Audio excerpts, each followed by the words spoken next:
The Walking Dead Saints and Sinners is one of the greatest virtual reality games out there, but if you're having a tough time, maybe you're not enjoying it as much as you could. Well, if you're struggling or just want to dominate the flooded streets of The Walking Dead's New Orleans even harder, here are some premium tips and tricks for The Walking Dead Saints and Sinners. Tip number 1. You can outrun walkers. This tip is the most important for people new to The Walking Dead Saints and Sinners. At first, when playing the game, you'll probably be pretty afraid of the walkers that you come across and hesitant to fight them, though there won't be many of them for your first few trips into New Orleans. A little fear is perfectly natural until you get the hang of braining the undead and realize that as long as you stay calm and take them one or two at a time, they're really not very dangerous. Just keep in mind that it's not the end of the world if you get noticed by a few walkers at the same time. If you do attract a crowd of walkers, you can outrun them and break their line of sight to you by getting some obstacles like ruined cars or a building between you and them. If they don't see you for a while, most walkers will get bored and wander off in a different direction. Every once in a while, you'll get a particularly fast walker that chases you very persistently. Those you will have to take on, though they're easy to get one-on-one, as they'll quickly outpace their slower cousins. Just be careful not to run until your stamina hits 0. You can keep walking and regenerate stamina, just make sure to run in bursts. Running out of stamina will make a bad situation worse.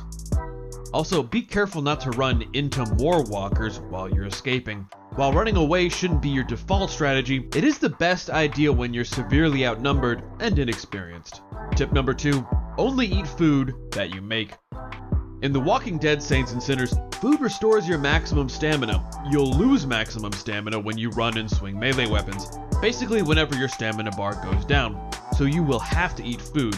But don't eat any old, funky can of beans you found on a street corner where walkers have been dragging their rotting feet all over it. Eating food that you scavenge will reduce your maximum health, just like diseased walkers do, which means you will then have to use rare and precious medicine to restore your maximum health. Why waste your medicine when you can just make food yourself that restores your maximum stamina and doesn't decrease your maximum health? All food that you craft at the survival workshop does not reduce your maximum health, and also restores quite a bit of stamina. Some food recipes that you find also will give you bonuses for the day, such as... Tip number 3. Jambalaya is the most resource-efficient food. As we pointed out in our article that shows you how to unlock all of the hidden recipes in The Walking Dead Saints and Sinners, jambalaya is the best food to eat on a daily basis, as it reduces the amount your weapons deteriorate as you use them. So if you eat jambalaya every day, you won't have to use as many resources to craft weapons, because they will break more slowly. You can get the jambalaya recipe in the Via Corolla map, the second map the game lets you access, by going to the huge blue house with the Tower banner on the outside and picking it up off of the kitchen stove. Keep in mind that the effect of jambalaya goes away every time you sleep, and only takes effect when you eat it, so it's best to start your day with a heaping serving of jambalaya. Tip number 4. Weapons you craft yourself work the best. Tired of having to pull the slide back on that worn FS92M pistol when it jams every other shot? Sick of your scavenged weapons falling apart in your hands after only a few uses, even if you ate your jambalaya in the morning? Well, that's because this game has a crafting system, and so you're naturally encouraged to use it. Don't use the scavenged weapons, just like you shouldn't eat scavenged food. Break it all down in your trash can, and craft some brand new weapons instead. Weapons you craft last a lot longer, jam less, and start off at full durability. When you've got 4 tower grunts doing their best to fill you full of holes, you'll be happy to have a gun you can rely on. Speaking of guns, tip number 5. Always carry a gun. It shouldn't surprise anyone that a firearm is a good thing to have on you in an apocalypse, but it can be awfully tempting to take as few weapons and equipment as possible when going on a scavenging run in The Walking Dead Saints and Sinners. You will of course need a melee weapon to get rid of walkers quietly, but if you expect to only run into walkers, you might wonder, what do I need a gun for? They're noisy and will attract more walkers if I use it, might as well just rely on melee weapons. Might as well not bring a gun and save that slot for a piece of loot to turn into parts. Well, dying and losing all of your loot is a hell of a lot worse than having one less slot to keep loot in, so keep a gun on you. Even if you run into nothing but walkers, you might run out of stamina and have to shoot your way out. There are also the diseased walkers, who will take a sizable portion of your maximum health if they bite you or die near you.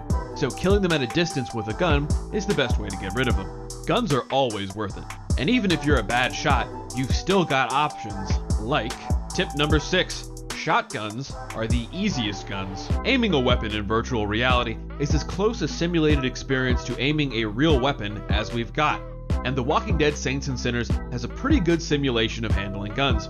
They've got weight to them and fire pretty straight out of the barrel, so if you're not a good shot, you might have trouble landing headshots with single-shot firearms like pistols or the hunting rifle. Well, don't worry, because there are 2 weapons of choice for the aiming impaired here: the double barrel and Nova 1014 pump-action shotguns.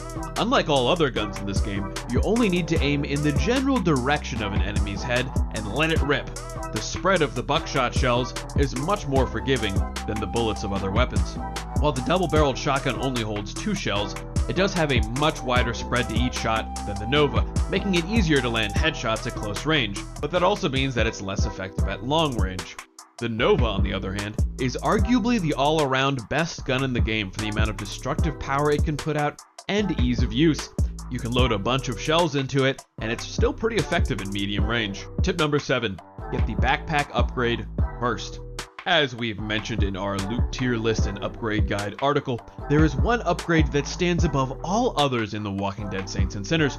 That is the Deep Pockets backpack upgrade at the gear workbench. This upgrade adds 9 slots to your backpack, and a large slot that can hold 2-handed weapons. The more loot you carry and then break down at your base, the more upgrades, healing items, and weapons you can craft. The earlier you get this upgrade, then the faster you can get other upgrades. It's really a no-brainer. Tip number 8. You can find medical items in the wild. If you're out of meds and hurting while out scavenging, you won't necessarily have to go all the way back to your base to heal up. Inside buildings, you will often find dirty or even clean bandages in bathrooms, kitchens, and laundry rooms. You may even get lucky and find one out in the street.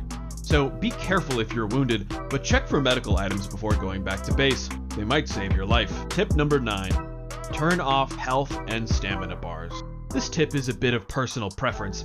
If you prefer in your VR gaming experiences to have as few obvious UI elements in your face while playing, then go to the settings menu and turn off health and stamina bars by deselecting the Enable HUD option. Otherwise, you will constantly see both of them at the bottom of your screen, and they might get in the way from time to time. You can still check your health and stamina by looking at your watch. I'd suggest at least trying the game with the health and stamina bars off. If you don't like it, you can always switch them back on, and it is even more immersive without those big bars sitting in the middle of your view. So there you have it. 9 tips and tricks for The Walking Dead Saints and Sinners.